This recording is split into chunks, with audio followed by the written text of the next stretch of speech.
HRN listeners. As we celebrate our 15th year, we are deepening our commitment to giving voice to the next generation of food systems storytellers, and we need your help. Our internship and fellowship programs help activate new possibilities for underrepresented and underestimated young people through experiential journalism, audio engineering, and production training. Through these unique programs, HRN helps food equity stewards build essential workforce readiness skills that expand their potential and foster economic mobility. Please consider supporting these critical programs. And with a minimum donation, you can be entered to win a dinner for two at an amazing restaurant in one of 8 cities and tickets to a concert at a great venue in one of those cities. We have incredible partners across the country who have donated, as they also share our passion for helping to educate the next generation of food systems storytellers. Check out heritageradionetwork.org/15 to donate and enter to win today. That's heritageradionetwork.org/15 to donate and enter to win today. And make sure you donate before March 31st. Thank you. Today's program has been brought to you by S. Wallace Edwards & Sons, third-generation cure masters producing the country's best dry-cured and aged hams, bacon, and sausage. For more information, visit surreyfarms.com. You're listening to Heritage Radio Network, broadcasting live from Bushwick, Brooklyn. If you like this program, visit heritageradionetwork.org for thousands more.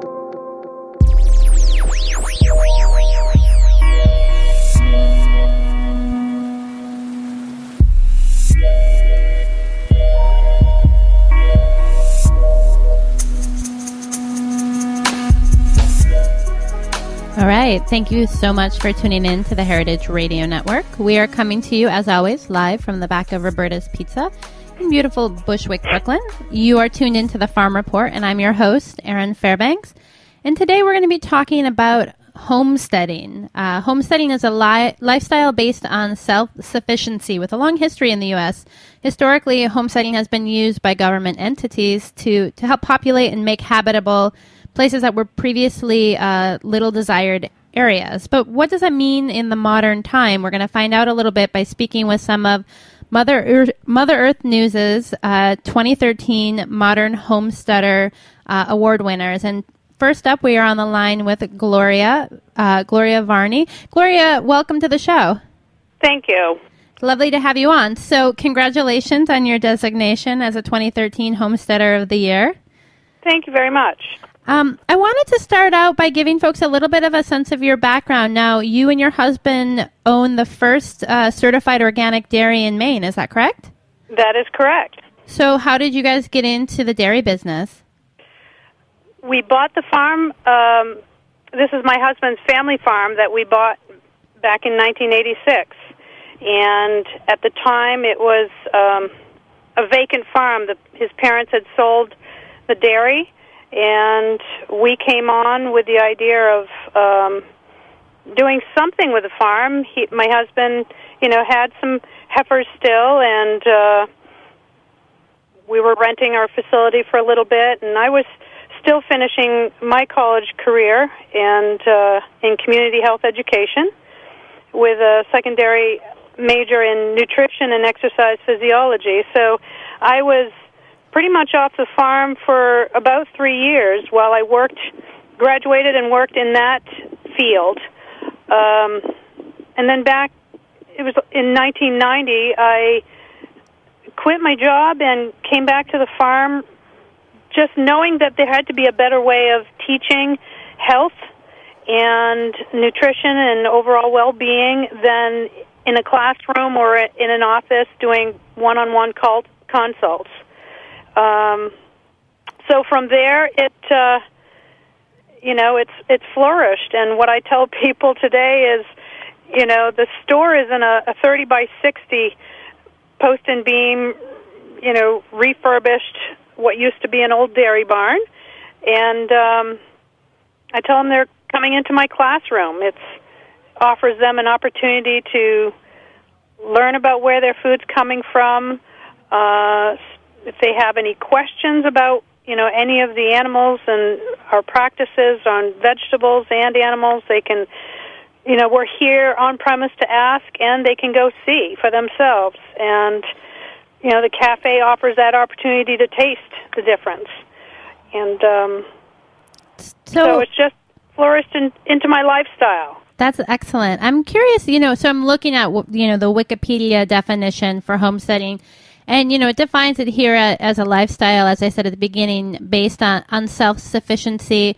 And I'm wondering, as someone who I think self-identifies as a homesteader, what does that mean for you, and kind of where do you kind of draw lines or make rules for yourself around that idea of being self-sufficient?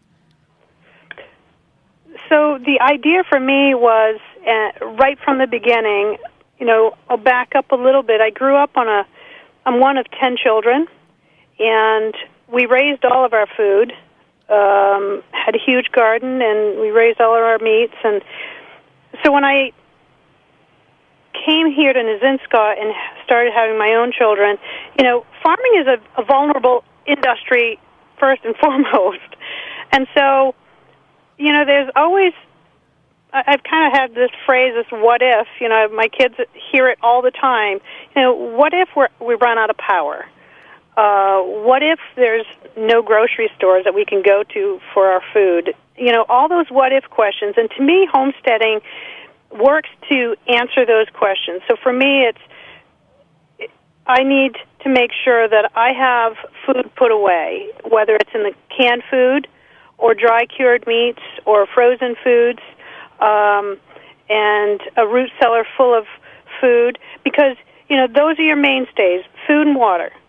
And so I want to make sure that I'm able to put that and create that for me and my family. And that, to me, is self-sufficiency and homesteading and, and honing on some skills that, if I can't buy flour, do I have the grains to back up to create flour to make bread? So it's all of those what-if questions that I work to have answered. And I try to promote that to people who come here, because besides being a classroom where they come in, they get to see, taste, buy, ask questions, visually on our farm, we offer opportunities for people to see and get ideas that they can take home with them and maybe start implementing something in their home. And it doesn't have to be a farm, and you don't need lots of acreage to create food.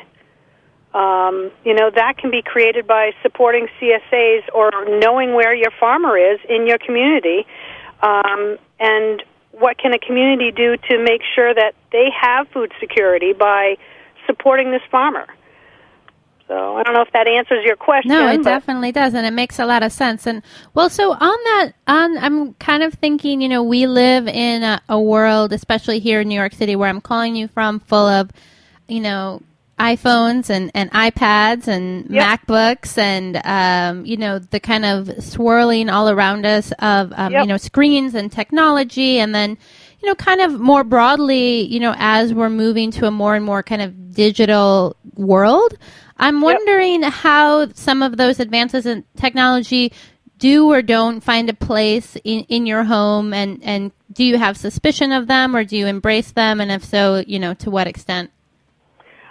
I do embrace them simply because it allows me to see what other people, other countries, other states are doing, what they're looking at, some trends, what are people interested in, and it gives me some ideas of how I can further be a better mentor, and also maybe open a few more doors, to bring in internships or to communicate with people like yourself, to just educate.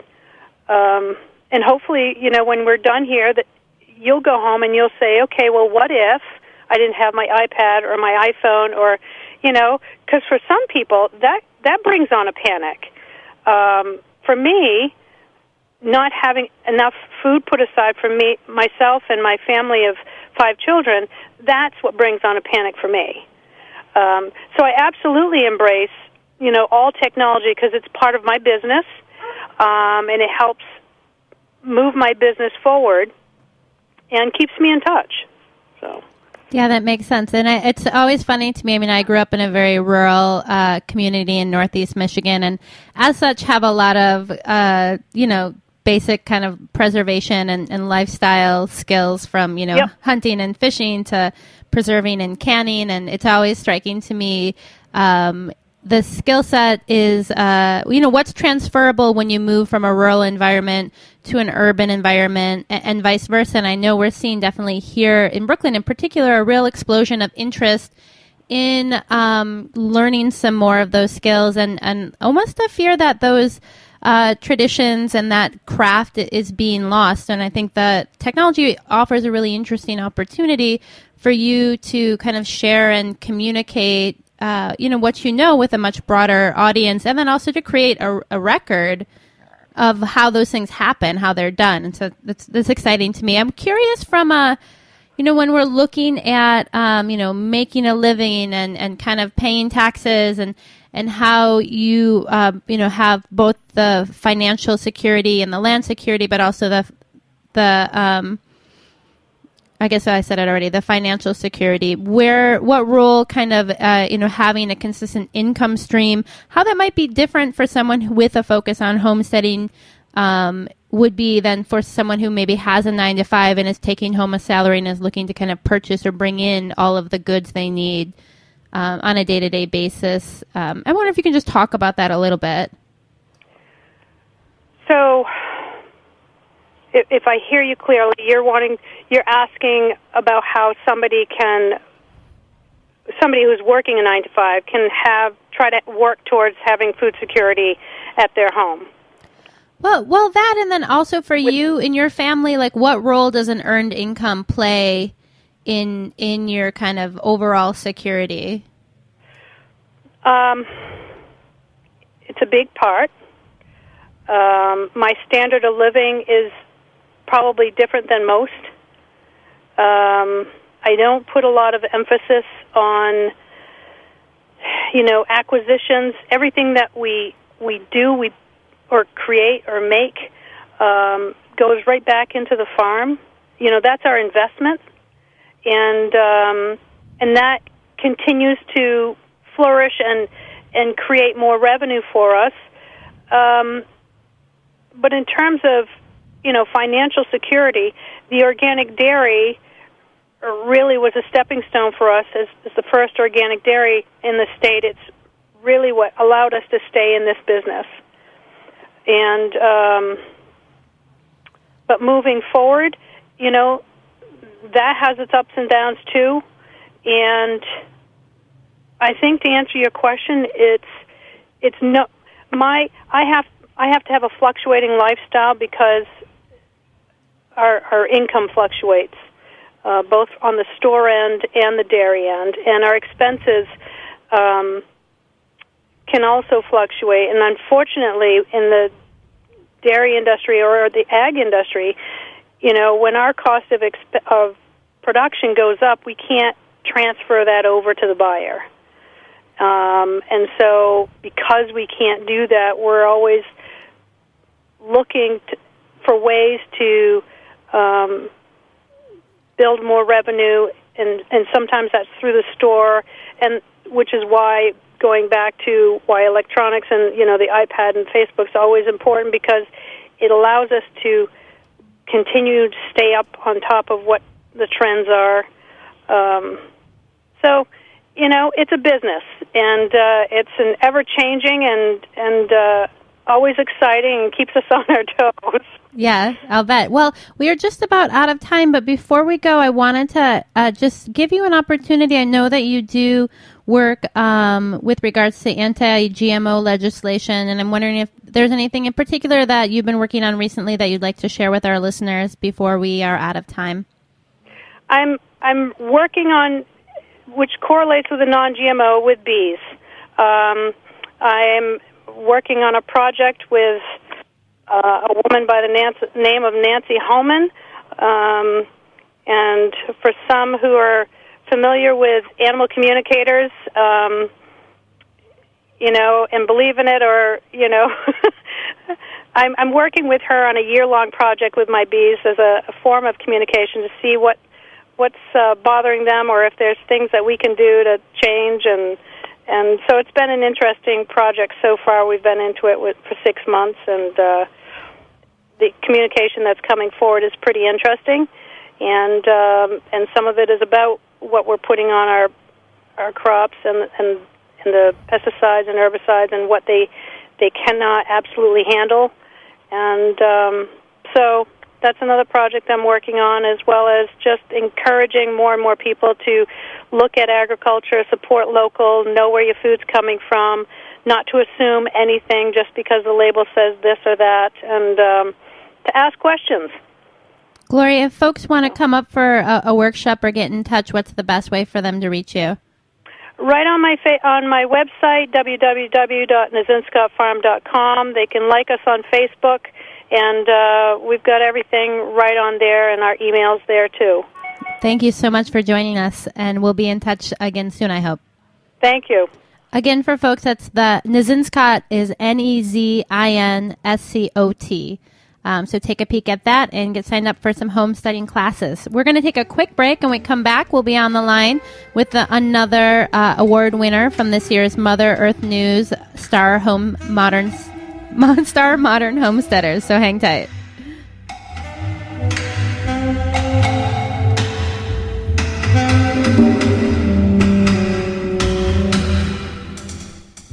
You're listening to Ball of Flame Shoot Fire. This one's called Bayou. Stay tuned for more from the Farm Report.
Today's program has been brought to you by S. Wallace Edwards & Sons. Edwards Suriano hams are aged to perfection for no less than 400 days and hickory smoked to achieve a deep mahogany color. The Edwards name is well known for its world-class aged and cured meats. Their exclusive curing and aging recipe produces a unique flavor profile that enhances the quality characteristics of Berkshire pork. Optimum amounts of pure white fat marbling contribute to a flavor that's a delicate, perfect balance between sweet and salty. For more information, visit www.surreyfarms.com. Excellent. We are back. You are tuned into the Farm Report, and we are talking about homesteading, lifestyles of self-sufficiency, and we are on the line with another homesteader of the year, Dawn Combs. Dawn, welcome to the show. Thank you, Erin. So lovely to have you on. I want to start by giving folks a little bit of a sense of your background. Now, you and your partner operate Mockingbird Meadows, which is a medicinal CSA program. Is that right? We are an herb and honey farm, and we focus on the Hippocrates quote, let your food be your medicine and your medicine your food. So I formulate in honey. I'm an herbalist and a botanist. Wow. So you guys do the production, like you grow on site, and then you kind of, can you break that down a little bit for me? Like where, Yeah. I'm like, and then in my mind you make little tinctures and magical pots of things that make me feel better, but I feel like maybe that's not quite accurate. You're going in the right direction. We're a little different. We do homestead, and so we're growing our own food, and we really believe in self-sufficiency, and that's a big message of our farm, is empowering people to take charge of their health.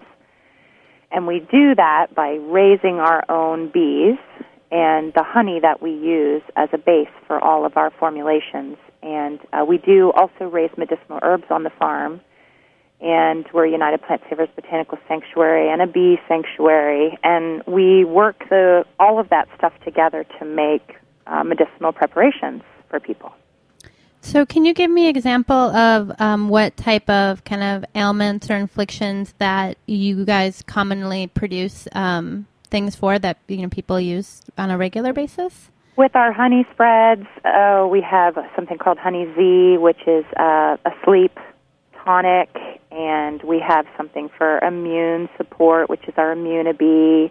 We have things, our specialty on the farm is men's and women's endocrine and reproductive health, and so we have a men's and a women's vitality. We do about 13 different honey spreads, and they actually, instead of formulated, like you were saying, the tinctures and the pills and things like that, I formulate in the honey. So they're delicious, they're easy for everybody in your family to take, and we believe you should eat your medicine, not take it. So would it be like spreading that on a piece of toast or eating it like out of the jar with a spoon?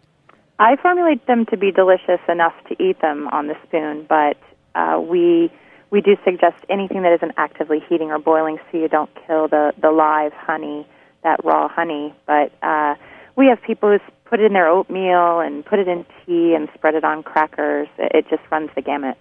And how did you get involved in kind of the homesteading lifestyle? Is it something or an environment that you grew up in or that you came to later in life? I grew up on my parents. My parents were Mother Earth News folks, and so I grew up on that magazine, and we were composting, and we were growing a lot of our own food. I did not live on a farm by any means, but I was taught to respect the land, to respect the soil, to grow your own food, to put back into the soil. So I always had that as a background. I went to college and got my botany degree, and that's where I got my interest in the phytochemical applications in the plants, how we use things for medicine, and it kind of all then went together. My background and my interest forms what we have today. Now, when we were speaking with one of your fellow award recipients earlier in the program, I was asking her about what role technology did or didn't play in her life and how she perceived it, if she had suspicion of that or embraced it, and to what extent. And I would posit the same question to you. Well, I came from a corporate life where I supported banks, network platform, and all their online banking. So I was very involved in it for quite a large part of my career, and I tried to step away from it and come back to the land. In some ways, I do try and stay away from technology of that point, but if you're running a business in this day and age, you can't stay away from it. You have to have some connections into the social networking and having your foot in the world, I guess. But on our farm, we don't focus on technology. We don't have TV. We don't have a cable package. We try and be outside. We don't give our kids a computer or games or anything like that to make them dependent on it. I guess maybe that's a great way for me to formulate my answer. We live with it. We use it in its proper form where it is. We are the masters of it. We do not become its slave. That makes a lot of sense. Can you tell me the United Plant Savers Sanctuary? What does that mean? United Plant Savers is an organization that well-known herbalist Rosemary Gladstar started, and it was a recognition on her part that we are harvesting a lot of endangered herbs, endangered plants. So ginseng, golden seal are just a couple to name the few. We are over-harvesting them because we need them, and it is fine for us to use them, but it's an organization that's teaching us how to replant our forests, how to grow these things sustainably so that we aren't denuding the planet of this plant genetic material, and we're continuing to use it sustainably. I'm curious, because you had spent time, it sounds like, in a more corporate position. I have a lot of friends who, work in corporate law, and they always talk about the golden handcuffs, feeling kind of trapped in the career because they've gotten used to kind of the lifestyle. And, people have varying degrees of success of, dropping out of that. But I'm wondering, when you transitioned to really focus on something that was, closer to home, closer to the land, if you can talk a little bit about things that were a particular challenge to you. And I'm also curious if there's anything you maybe miss a little bit. I mean, and by way of example, I definitely do my best to, eat food that I know where the source has come from. But when I was a little kid, I was obsessed with, Gushers, these like little, corn syrup candies. And I still find myself at the bodega probably once a week eating the Gushers. It's like a guilty pleasure that I'm like kind of made peace with. And I'm just wondering if you have any hangovers like that you'd be willing to share with us.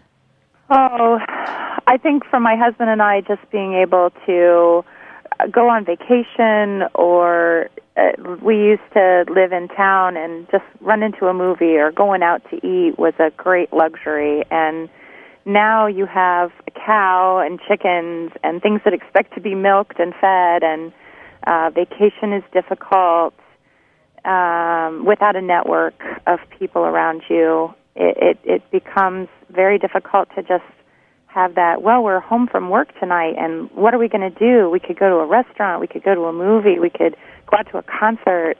I think that's probably our biggest miss from the old lifestyle. We definitely made a contract with our land in an old-fashioned way where we are working to preserve it and working to do with it what it needs, and we are also expecting it to support us.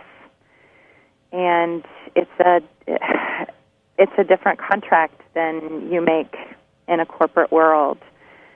I definitely didn't have any hesitation stepping out of that corporate world, but there was definitely it's tempting, the paycheck and the freedom and the things that you have in that world, being able to count on money coming in all the time.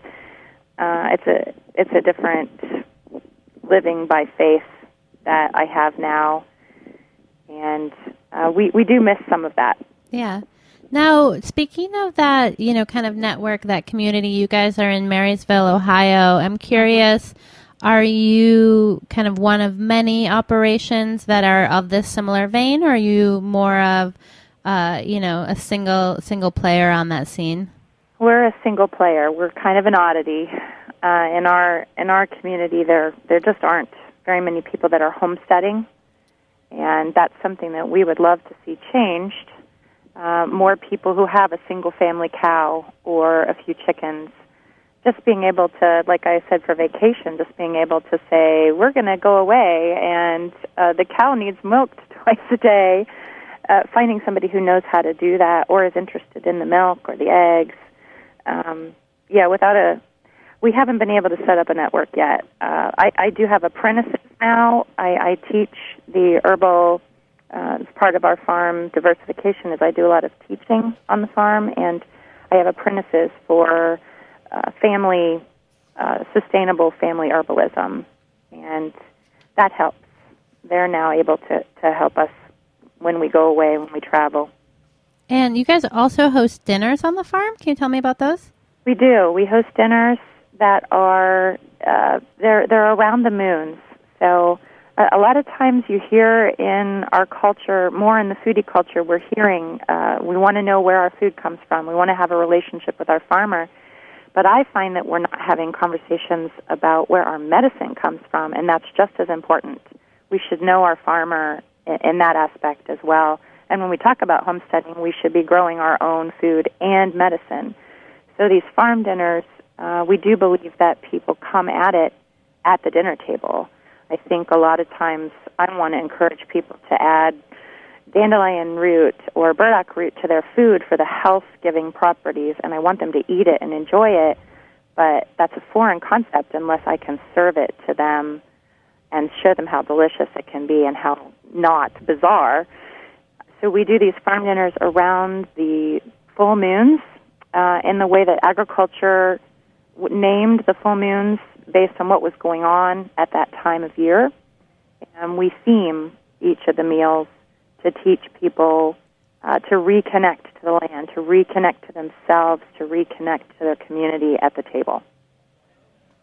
That sounds awesome. If people want to find out, people who are in the Columbus area, like my sister, wants to come out for a workshop or a dinner, how do they get in touch with you? Well, all of our information is on our website. It's www.mockingbirdmeadows.com, and they can also read about our new nonprofit foundation, Bees First, which we are working to teach our beekeeping methods as well as the herbalism out because we had 100% bee survival this year, and we're keeping our bees very differently, and it's how we are going to grow sustainably in our business. So everything can be accessed at our website. Awesome. Dawn, thanks so much for joining us today. I really appreciate having you on. Well, thank you for having me. For folks who want to find out more about homesteading and some of the other winners from this year's 2013 awards, definitely check them out at www.motherearthnews.com. I want to send a quick thank you to Brandy Ernson, who helped me set up the interviews for today. And definitely tune in next week for another episode of the Farm Report. This show, like all 30 of our live weekly programs, are available for free as a download through Stitcher Smart Radio, iTunes, or our website. We are a nonprofit, member-supported organization, so if you believe in what we're doing, we would appreciate your support. Click that Donate tab and become a member today.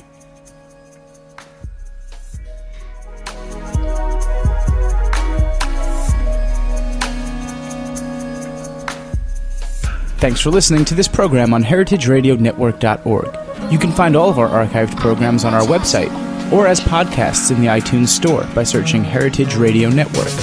You can like us on Facebook and follow us on Twitter at @heritage_radio. You can email us questions at any time at info@heritageradionetwork.org. Heritage Radio Network is a nonprofit organization. To donate and become a member, visit our website today. Thanks for listening.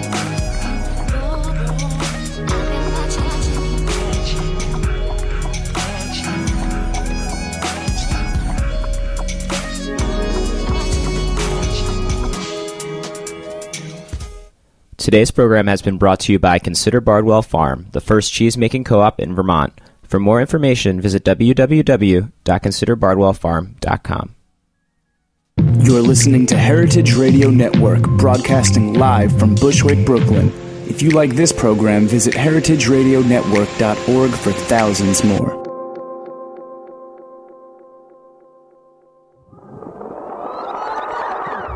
What's hot at the green market? You're about to find out now. It's the Grow NYC Market Update.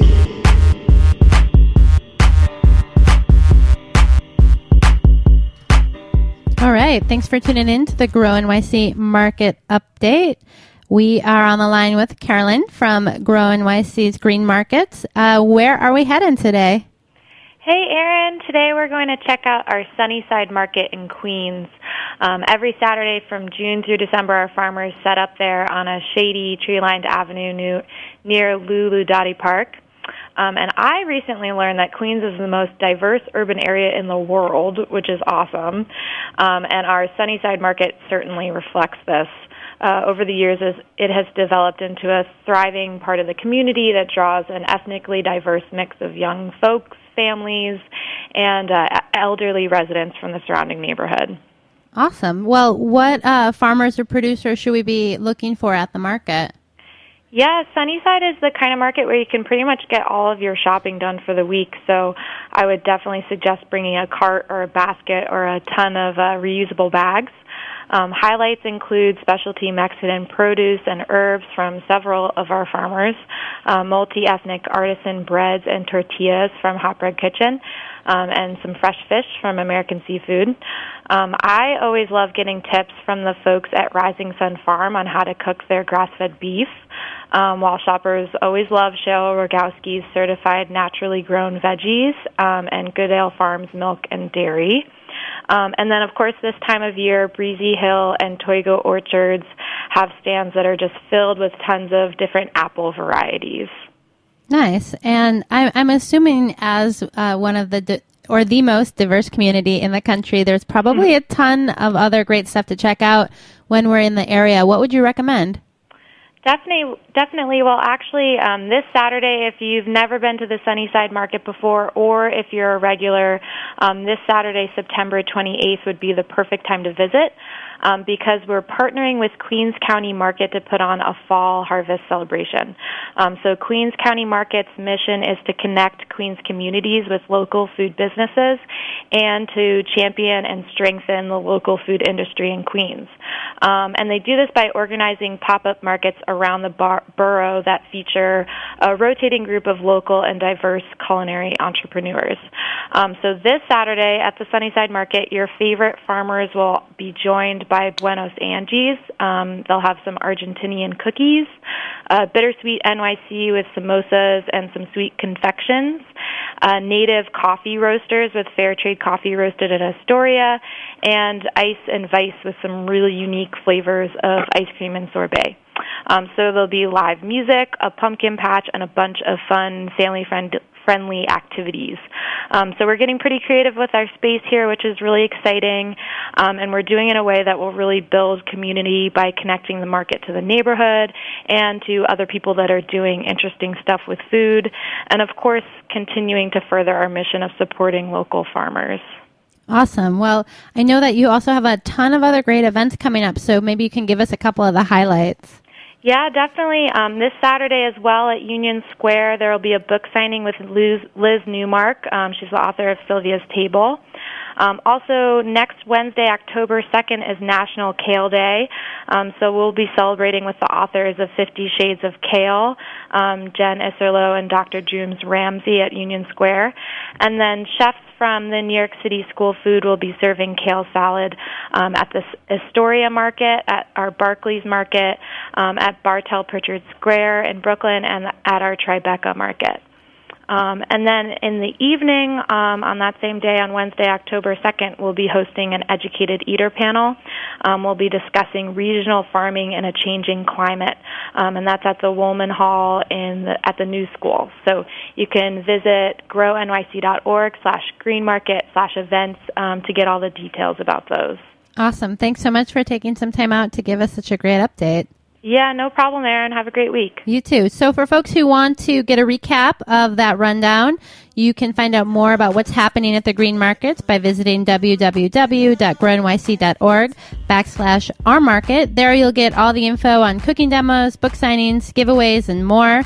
Also, feel free to follow them on your favorite social media stream, Instagram, Twitter, Facebook, Tumblr, whatever floats your boat. There's lots of great pics and news there as well. So, of course, you'll want to mark your calendar next Thursday for another episode of the Grow NYC Market Update. Hang tight. Up next, we have Everything's on the Table. Thanks for listening to this program on heritageradionetwork.org. You can find all of our archived programs on our website or as podcasts in the iTunes Store by searching Heritage Radio Network. You can like us on Facebook and follow us on Twitter at @heritage_radio. You can email us questions at any time at info@heritageradionetwork.org. Heritage Radio Network is a nonprofit organization. To donate and become a member, visit our website today. Thanks for listening.